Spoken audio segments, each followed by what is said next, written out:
अस्सलाम वालेकुम, welcome to education happiness YouTube channel. Students, आज की वीडियो में पीएमसी एनएमडी कैट एग्जाम जो कि 29 ऑफ नवंबर को कंडक्ट हुआ था। ठीक है, आज की इस वीडियो में आप लोग जो पीएमसी एनएमडी कैट जो केमिस्ट्री का पोर्शन था उसकी एक्सप्लेनेशंस की और ओरिजिनल टेस्ट हासिल कर सकते हैं। वीडियो को आपने कंप्लीटली एंड तक देखना है। लेकिन स्टूडेंट, सबसे पहले आप लोगों ने एजुकेशन हैप्पीनेस यूट्यूब चैनल को सब्सक्राइब करना है, क्योंकि एजुकेशन हैप्पीनेस यूट्यूब टीम ने आज की इस केमिस्ट्री की वीडियो को एक्सप्लेन करेगी, हर क्वेश्चन के आपको की बताएगी। तो काइंडली आप लोगों ने सब्सक्राइब करना है हमारे एजुकेशन हैप्पीनेस यूट्यूब चैनल को, और सब्सक्राइब के साथ साथ बेल आइकन प्रेस कर रखें। और उसके अलावा स्टूडेंट, इस वीडियो को आपने ज़्यादा से ज़्यादा शेयर करना है ताकि हर एनएमडी कैट एप्लीकेंट की इसमें मदद हो सके, उसकी हेल्प हो सके, उसकी तैयारी बेहतर से बेहतर हो सके। तो स्टार्ट करते हैं। लेकिन स्टार्ट करने से फिर पहले आपको कहूंगा कि सब्सक्राइब करें, सब्सक्राइब के साथ साथ बेल आइकन प्रेस करें for getting all educational updates and informative videos. Start करते हैं guys. PMC NMD CAT exam जो कि 29 ऑफ नवंबर को कंडक्ट हुआ, उसमें केमिस्ट्री के टोटल 60 क्वेश्चन थे। उन सब क्वेश्चंस को हम स्टार्ट करते हैं। हर क्वेश्चन जिसकी एग्जैक्ट जो आंसर होगा उसके आगे करेक्ट लिखा होगा। ठीक है, मार्क नहीं किया गया, आगे करेक्ट लिखा होगा कि इस क्वेश्चन की आंसर ये है। क्वेश्चन नंबर 41 से स्टार्ट हो रहा था केमिस्ट्री का पोर्शन, और सबसे पहला क्वेश्चन था alkyl halides involving CH bond breakage and CNU bond formation simultaneously will follow the mechanism A, B, C या D। इसमें जो SN2 है वो करेक्ट है। अल्काइल हैलाइड्स के लिए SN2 होता है। क्वेश्चन नंबर 42 में कह रहे हैं secondary alkyl halides, option number A, B, C या D। तो ऑप्शन नंबर C जो उनसे वो करेक्ट ऑप्शन है आपके सेकेंडरी अल्काइल हैलाइड्स की। उसके बाद हमारे पास आ रहा है CH3Cl। ठीक है, इसमें उसकी सेकंड ऑप्शन है कि क्वेश्चन नंबर 43 की अगर हम बात करें तो कह रहे हैं RXN on reaction with alcohols form, यानी कि जो आपके अल्काइल हैलाइड्स होते हैं जब हम उनको रिएक्ट करवाते हैं अल्कोहल के साथ तो हमें क्या मिलता है। ठीक है, तो ROR बेसिकली क्या चीज़ है, आपके कार्बोनल कंपाउंड्स हैं। ठीक है, कार्बोक्सिलिक एसिड्स हैं। ऑप्शन नंबर बी 43 का जो आंसर है वो हमारे पास ऑप्शन नंबर बी है। आर का मतलब होता है एराइल ग्रुप, और नीचे ऑक्सीजन है दरमियान में, और 2 एराइल ग्रुप और 1 ऑक्सीजन। ठीक है, क्वेश्चन नंबर 44 में क्या कह रहा है, IUPAC नेम। ठीक है, क्वेश्चन 45 की बात करते हैं। Phenol is known as, phenol का दूसरा नेम क्या होता है, carbonic acid is the second name of your phenol. Question 46 की बात करें, कह रहा है phenol is more acidic than alcohol because of the following reason. Phenol ज़्यादा एसिडिक होता है अल्कोहल से, किस लिए। Option number C because delocalisation of the negative charge in the ring. There is a D localisation होता है उसकी ring में। ठीक है, उसकी वजह से फिनॉल ज़्यादा आपका एसिडिक होता है। Question 47 the common name of the following aldehyde. ये आपको एक एल्डिहाइड दिया हुआ है, इसका वो नाम पूछ रहा है आपसे। ठीक है, तो ऑप्शन नंबर सी करेक्ट है, beta chloro alpha methyl propaldehyde. ठीक है, option number C is the correct answer for your question number 47। Question number 48 कह रहा है which of the following reagent is used to separate and purify the carbonyl and non carbonyl compounds. कौन सा reagent use करते हो आप लोग for the purification and separation of the carbonyl and non carbonyl compounds. Options given है, तो option number C NaHSO3 sodium bisulphate. ठीक है, option number C is the correct answer of your question number 48। तो हर question के आगे students लिखा होगा कि इसकी करेक्ट ऑप्शन क्या है, तो आप लोगों ने साथ साथ आप लोग चेक कर सकते हैं।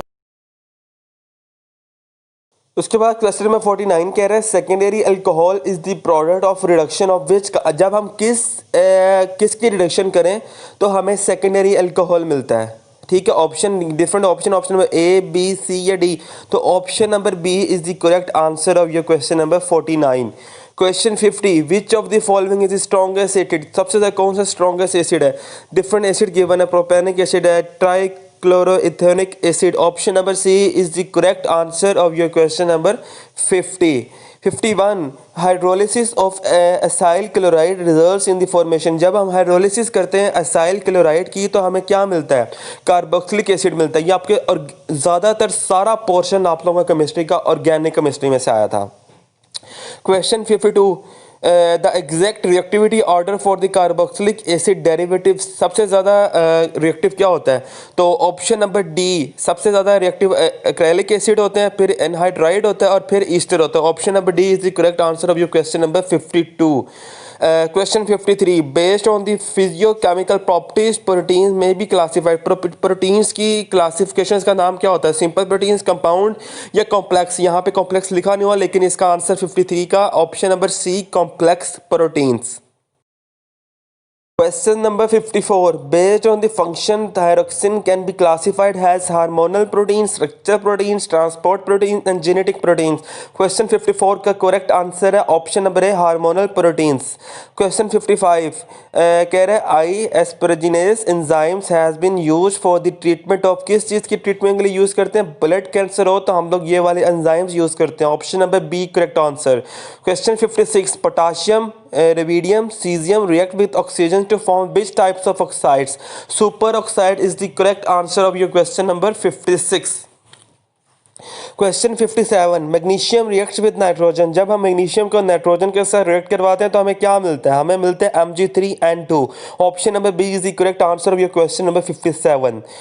Question number 58 densities of alkaline metals are low due to. जो अल्कलाइन मेटल्स होती हैं इनकी डेंसिटी क्यों कम होती है? क्योंकि इनका एटॉमिक वॉल्यूम यानी कि इनका एटॉमिक नंबर कम होता है, इसलिए इनकी जो डेंसिटी होती है वो कम होती है. ठीक है, इसलिए क्वेश्चन 58 का जो density of alkaline metals are low because of large atomic volume. उनकी जो एटॉमिक वॉल्यूम होती है वो काफ़ी ज़्यादा होती है, इसलिए उनकी डेंसिटी जो है वो कम होती है. और डेंसिटी वॉल्यूम के इन्वर्स होती है, इसलिए ऑप्शन नंबर बी आप कॉमन सेंस से सोच के भी आंसर लगा सकते थे.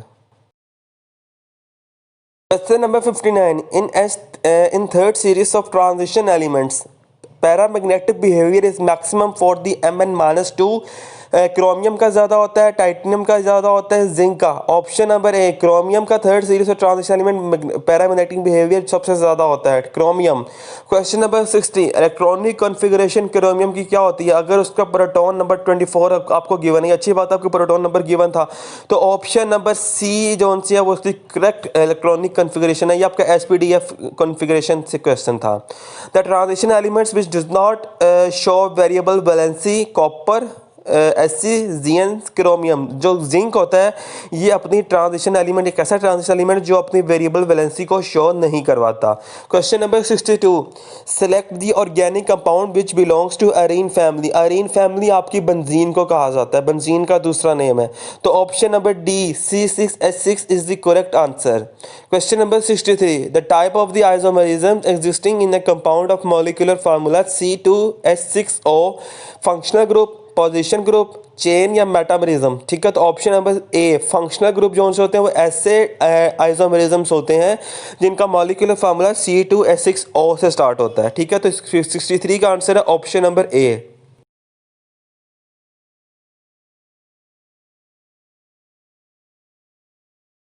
Number 64. Which of the following compound show geometric isomerism. Different आपको स्ट्रक्चर्स दिए गए हैं, वो इसमें से कह रहा है कौन सा जियोमेट्रिक आइसोमेरिज्म है, तो उसमें option number B. Question number 65. Generic formula for the cycloalkane. कौन सा जनरल फार्मूला यूज होता है साइक्लोअल्केन का? ऑप्शन नंबर ए, सी और डी तो इररिलेवेंट. ऑप्शन नंबर पी पीछे बचती है, option number B is the correct answer. Question number 66. Electrophile in sulphonation of benzene. कौन सा इलेक्ट्रोफाइल आप लोग यूज़ करते हो जब आप बेंजीन के सल्फोनेशन करते हो? SO3. ठीक है, SO3 बेसिकली हर यूनिवर्सल इलेक्ट्रोफाइल है ड्यूरिंग सल्फोनेशन. ठीक है, SO3 का करेक्ट आंसर है. Question number 67. आपसे वो इसका नाम पूछ रहा है, आपको उसने स्ट्रक्चर दिया हुआ है, थोड़ा सा डिफिकल्ट क्वेश्चन है, लेकिन अगर आप इसके स्ट्रक्चर पे गौर करो तो इसमें डाईमिथाइल बुटेन यूज़ हो रहा है. तो ऑप्शन में देखो डाईमिथाइल बुटेन किधर है? ऑप्शन नंबर डी में. ठीक है, डी में, लेकिन डाईमिथाइल बुटेन की तादाद उतनी नहीं है, तो ऑप्शन नंबर सी देखें. सी सबसे ज़्यादा क्लोजिंग है स्ट्रक्चर में. टेट्रामिथाइल, 3 मिथाइल वहाँ पे यूज़ हो रहे हैं और एक पेंटेन, तो इसलिए option number B is the correct answer of your question number 67.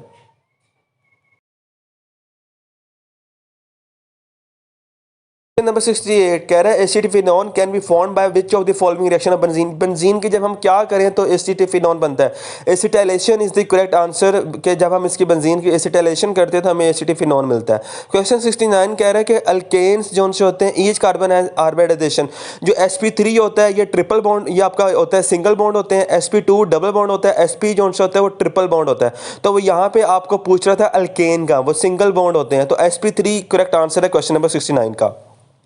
Question number 70 में कह रहा है when CH3 is attach with the benzene ring. ये तो आसान सा क्वेश्चन है, लेकिन मीथेन का एक हाइड्रोजन निकाल के अगर आप उसके साथ बेंजीन रिंग निकालते हो तो वो कैसी रिंग बनाता है? वो बनाता है गुड न्यूक्लियोफाइल रिंग बनाता है। Option number B. Question 71 which of the following reaction has greatest आपका proportional constant. K basically proportional constant को बोला जाता है। Then K C is your equilibrium constant. ठीक है, तो आपके ऑप्शंस में देखो कौन सा ज़्यादा सबसे ज़्यादा बेहतर लग रहा है, तो ऑप्शन नंबर सी 71 का आंसर है option number C. The equation 2n nitrogen 2g plus 3 hydrogen के मॉलिक्यूल्स है और हमें मिल रहा है 2 मॉलिक्यूल्स मिल रहे हैं अमोनिया गैस के। ये कौन सा प्रोसेस है? हैबर प्रोसेस है। ये आपके बुक का क्वेश्चन है। इनऑर्गेनिक केमिस्ट्री में जब हम हैबर प्रोसेस बनाते हैं, अमोनिया बना रहे होते हैं, तो वहाँ पे ये रिएक्शन इस्तेमाल होता है। हैबर प्रोसेस एग्जैक्ट आंसर है इसका। Question 73 the unit of rate constant. Rate constant का यूनिट क्या होता है? Is the same as the rate of the reaction, क्योंकि रेट बेसिकली ये रेशो होती है, इसका यूनिट नहीं होता, तो इसका इसलिए इसका आंसर है zero order reaction. The answer of the question number 73 is option number A. Question number 74 the study of the rates of chemical reaction. जो हम लोग स्टडी करते हैं किन की? केमिकल रिएक्शंस की। The study of the rate of chemical reaction and the factor that affect the rate of chemical reaction is called chemical kinetics. Chemical kinetics में हम उन फैक्टर्स को पढ़ते हैं जो पे केमिकल रिएक्शन की स्पीड को कम या ज़्यादा करते हैं।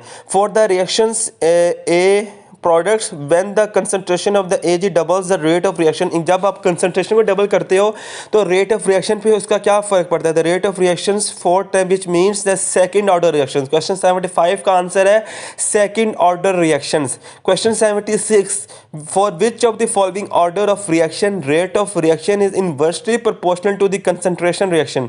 जो आपका रेट ऑफ रिएक्शन होता है किस ऑर्डर ऑफ रिएक्शन में इनवर्सली प्रोपोर्शनल होता है कंसंट्रेशन रिएक्शन के साथ? तो नेगेटिव ऑर्डर ऑफ रिएक्शन इसका करेक्ट आंसर है। The thermal energy at constant pressure. Question 77 कह रहा है जो थर्मल एनर्जी होती है एट कांस्टेंट प्रेशर, हम उसका दूसरा नेम क्या है? एंथैल्पी, जब हम जिसमें हम हीट फाइंड आउट करते हैं। Question 78 Born Haber cycle is used to determine the lattice energy. जो बॉर्न हैबर प्रोसेस है वो हम लोग किस लिए इस्तेमाल करते हैं? क्या फाइंड आउट करने के लिए इस्तेमाल करते हैं? Molecular solids, metallic solids, ionic solids या कोवलेंट सॉलिड्स? तो answer of this question is 70 C option ionic solids. जो बॉर्न हैबर साइकिल प्रोसेस है बेसिकली हम इसको यूज़ करते हैं लैटिस एनर्जी फाइंड आउट करने के लिए। आयनिक सॉलिड्स इसका करेक्ट आंसर है। तो क्वेश्चन 78 का एग्जैक्ट आंसर क्या है? Option number C ionic solids.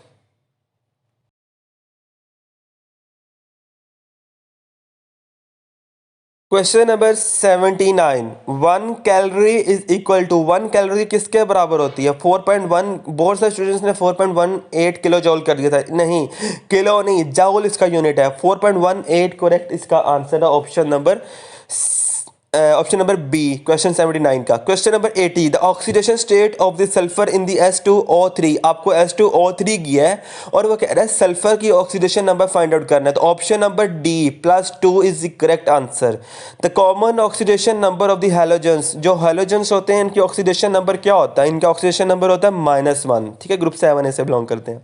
Question 82 during oxidation process oxidation number of an element. जो ऑक्सीडेशन जब हम करते हैं तो ऑक्सीडेशन एलिमेंट की इंक्रीज करती है डिक्रीज करती है? डेफिनेटली जब हम ऑक्सीडेशन कर रहे हैं तो ऑक्सीडेशन नंबर हमेशा इंक्रीज करता है। ऑप्शन नंबर बी 82 का करेक्ट आंसर है increases. Question number 83 which of the following has the highest value of electron negativity. किसकी इलेक्ट्रॉन जितना जो भी ज्यादा मेटालिक या जो भी हैलोजन होता है उसकी इलेक्ट्रॉन नेगेटिविटी ज्यादा होता है। Option number D. Question number 84 which of the following hybrid orbital has maximum S character. किसका सबसे ज्यादा एक्स कैरेक्टर होता है? जो sp हाइब्रिड ऑर्बिटल्स होते हैं इनका सबसे ज्यादा होता है, तो इसलिए क्वेश्चन नंबर 84 का आंसर है ऑप्शन नंबर सी। अब नेक्स्ट क्वेश्चन है 91 विच पेयर हैज 1 इलेक्ट्रॉन। किसका सिर्फ 1 इलेक्ट्रॉन होता है इसकी s ऑर्बिटल में? लिथियम या iron, sodium, chromium is the correct answer of your question number 91। Which of the following has the lowest E/M ratio. किसकी सबसे ज्यादा लोवेस्ट E/M रेशो होती है? तो आपका जो बेरिलियम है इसकी सबसे ज्यादा कम होती है, तो क्वेश्चन 92 का आंसर है beryllium. Question number 93 according to general gas equation density of an ideal gas. जो डेंसिटी होती है आइडियल गैस की हमेशा किस पे डिपेंड करती है? प्रेशर पे, टेम्परेचर पे, मोलर मास पे, किस पे? All of the above. ठीक है, डेंसिटी जो गैस की होती है, आइडियल गैस की, वो इन सब फैक्टर्स पे डिपेंड करती है। क्वेश्चन 93 का आंसर है ऑप्शन नंबर डी। क्वेश्चन 94 कह रहा है the actual volume of the gas molecules is considered negligible at following pressure. किस क्वांटिटीज किस प्रेशर पे एक्चुअल वॉल्यूम नेग्लिजिबल होती है? इसका आंसर है 2 atm। क्वेश्चन 94 का आंसर है ऑप्शन नंबर ए। क्वेश्चन 95 कह रहा है carbon dioxide and sulphur dioxide both are tri atomic orbitals but heat of vaporisation of sulphur dioxide is greater than carbon dioxide due to. क्यों इस sulphur dioxide की जो heat of vaporisation है वो ज्यादा है कार्बन डाइऑक्साइड से? तो इसका आंसर है option number C, because sulphur dioxide is more polar and carbon dioxide is non polar. Question 95 का आंसर है option number C. Next question 96 है, कह रहा है which of the following has the lowest vapour pressure. किसका सबसे ज्यादा कम वेपर प्रेशर होता है 20 डिग्री सेल्सियस पे? डाइथाइल का, क्लोरोफॉर्म का, कार्बन टेट्राक्लोराइड का या वाटर का? वाटर का सबसे ज्यादा कम वेपर प्रेशर होता है 20 डिग्री सेल्सियस पे, option number D. Question 97, which of the following is not a molecular solid. इनमें से कौन सा मॉलिक्यूलर सॉलिड नहीं है? ब्रोमीन, सल्फर, फास्फोरस या कार्बन डाइऑक्साइड? क्वेश्चन 97 का आंसर है ऑप्शन नंबर ए, जो ब्रोमीन है ये मॉलिक्यूलर सॉलिड नहीं है। ठीक है, द लैटिस एनर्जी का दूसरा नेम क्या होता है? Bond energy. और फॉर क्वेश्चन 99 का आंसर क्या है? कह रहा है कि for a gaseous phase reactions when number of the moles of reactants and products are equal. कह रहा है गैसियस फेस में कब number of moles of reactants and products equal होते हैं? तो इसमें डिफरेंट ऑप्शन गिवन है ना, तो ऑप्शन नंबर डी जिसमें वैल्यूज आपकी के आई और के सी सेम होती हैं तब नंबर ऑफ मोल्स बराबर होते हैं दोनों के। क्वेश्चन नंबर 99 का आंसर है question number option number D. Question 100 last question है केमिस्ट्री के पोर्शन का, एनएमडी कैट का। कह रहा है प्यूरिफिकेशन जब हम करते हैं NaCl की HCl पास करके तो एक्वेस सोल्यूशन जो बनता है वो किसकी एग्जाम्पल है? कॉमन आयन इफेक्ट की। तो ये लास्ट क्वेश्चन जो 100 क्वेश्चन इसमें प्यूरिफिकेशन है, 100 क्वेश्चन का आंसर है common ion effect, option number C. तो गाइस ये थे important question, important original question जो PMC NMD कैट एग्जाम 29 नवंबर 2020 को आए। ठीक है, इन सब की आंसर साथ साथ अवेलेबल है, एक्सप्लेनेशन मैंने आपको दी है। होपफुली आपको वीडियो पसंद आई होगी। इसको ज़्यादा से ज़्यादा लाइक करें, शेयर करें और ज़रूर सब्सक्राइब करें एजुकेशन हैप्पीनेस यूट्यूब चैनल को। अल्लाह हाफिज़।